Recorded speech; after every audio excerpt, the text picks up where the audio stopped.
روزانہ 313 بار فجر کی نماز کے بعد پڑھو یا عشاء کی نماز کے بعد، سارے بگڑے ہوئے کام بھی بن جائیں گے اور غریب ہو تو مالدار بن جاؤ گے۔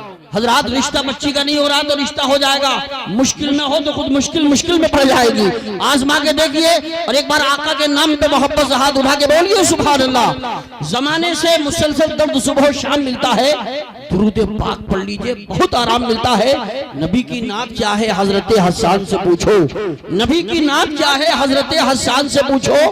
نبی کے ہاتھ سے جب نعت کا انعام ملتا ہے، نبی کے ہاتھ سے جب نعت کا انعام ملتا ہے، ادب کی بات کروں گا، حدود کے اندر نبی کا ذکر ہے شامل درود کے اندر، میرے حضور پر وہی درود پڑتا ہے، حلال خون ہے جن کے وجود کے اندر، حلال خون ہے جن کے وجود کے اندر، لبوں پہ جس کے بھی درود و سلام آئے گا اسی کے ہاتھ میں کوثر کا جام آئے گا۔ بہت سنبھال کے رکھنا حسینی دیوانوں، یہی وظیفہ قیامت میں کام آئے گا، یہی وظیفہ قیامت میں کام آئے گا۔ جلسہ کامیابی کی طرف رواں دوا ہے۔ حافظ عروج صاحب اسٹیج پر آ گئے ہیں، یہ بچے ہیں، کلی پھول کے درمیان پڑھ رہے ہیں الحمدللہ، مگر اچھی سوچ رکھتے ہیں، اچھی فکر رکھتے ہیں۔ جب گھر میں ایک بچہ حفظ کرتا ہے، مولویت پڑھتا ہے، الحمدللہ پورے گھر کا نقشہ بدلنا شروع ہو جاتا ہے۔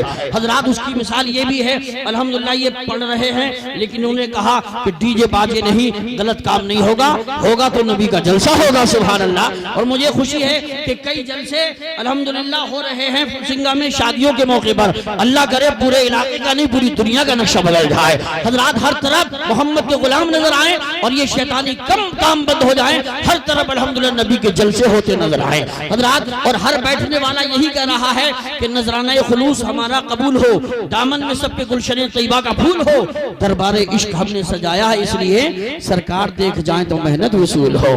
حضرات کچھ لوگ سبحان اللہ گھر سے ہی موڈ بنا کے آتے، ہم سبحان اللہ نہیں بولیں گے، دیکھیں گے ہم سے کون بلوا لے، تو آپ سے ہم نہیں بلوائیں گے، اس لیے کہ سبحان اللہ وہی بولتا ہے جس پہ اللہ کا خاص کرم ہوتا ہے۔ یہ اپنے مقدر کی بات ہوتی ہے، جسے چاہا در پہ بلا لیا، جسے چاہا اپنا بنا لیا، یہ بڑے کرم کے فیصلے، یہ بڑے نصیب کی بات ہے۔ علامہ قاری ذاکر صاحب قبلہ نعیمی تشریف فرما ہے، میں بھی سنوں گا، آپ بھی سنیں گے، میں بھی ان کو پسند کرتا ہوں، مگر ہمارے شاعر کئی ہیں، ایک بریلی شریف سے تسلیم رضا صاحب آ چکے، بہت اچھا پڑھتے ہیں، ابھی وہ قیام گاہ پر ہیں۔ ایک علامہ عارف قریشی صاحب ہے، وہ بھی قیام گاہ پر ہیں، لیکن قاری ذاکر صاحب قبلہ سے پہلے میں آپ کے سامنے خطی بلبل باغ رسالت شاکار ترنم جناب محترم جنید اختر خلیلی کو پیش کرتا ہوں، بہت عمدہ نعت رسول وہ بھی پڑھتے ہیں، تشریف لا رہے ہیں۔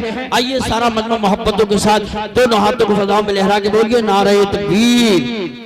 مجمع شادی کے موقع پر شخصی پروگرام میں اتنا مجمع کم جگہوں پہ نظر آتا ہے، لوگ کہتے ہیں شادی کے جلسے کامیاب نہیں ہوتے، ان کو آ کے دیکھ لینا چاہیے کتنا کامیاب جلسہ ہو رہا ہے۔ جب الحمدللہ نیت اچھی ہوتی ہے، فکر اچھی ہوتی ہے، سوچ اچھی ہوتی ہے، اللہ تعالیٰ ہر کام اس کا بناتا چلا جاتا ہے۔ حضرات آج یہ جلسہ ہو رہا ہے، کل غالباً برات جائے گی، الحمدللہ ان کے گھر میں رات و دن رحمت و نور کی برسات ہوتی رہے گی۔ اور جن شادیوں کے موقع پر ڈی جے بجتے ہیں، باجے بجتے ہیں، تو پوری زندگی ان کے گھروں میں باجی بجتا رہتا ہے۔